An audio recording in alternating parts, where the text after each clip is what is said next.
देवाने आपल्या शरीराची रचनाच अशी केली आहे की आपण स्वतःची पाठही थोपटू शकत नाही आणि स्वतःला लाथही मारू शकत नाही.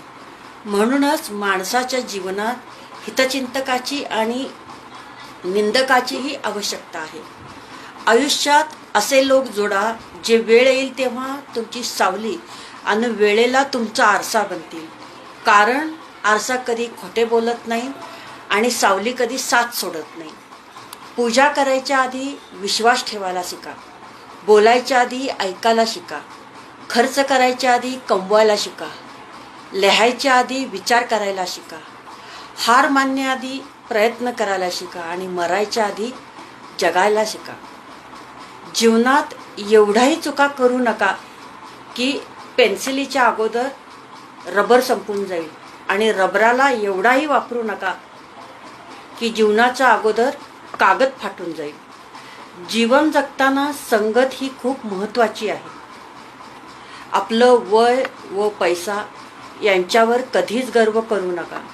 कारण ज्या गोष्टी मोजल्या जातात त्या नक्कीच संपत असतात. मृत्यूनंतरचं हे कटू सत्य आहे.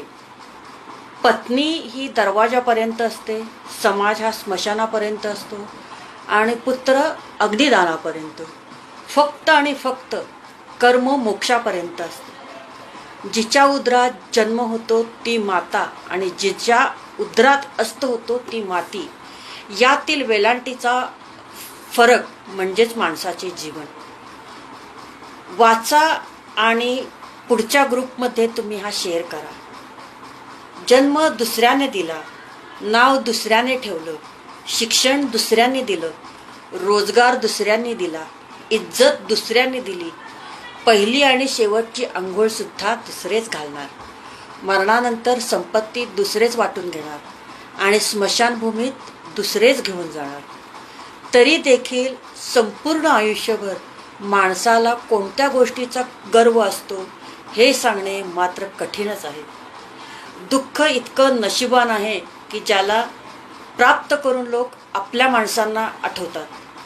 धन इतकं दुर्दैवी आहे की ज्याला मिळवून लोक नेहमी आपल्या माणसांना विसरतात. किती विचित्र आहे ना. माणसाच्या शरीरात 70% पाणी आहे, पण जखम झाली की रक्त येतं आणि माणसाचं हृदय रक्ताचं बनलेलं असून हृदय दुखावलं की डोळ्यातून पाणी येतं. खूप चांगला मेसेज आहे. मला जसा आनंद मिळाला तसाच तुम्हाला पण मिळून राहू दे. धन्यवाद.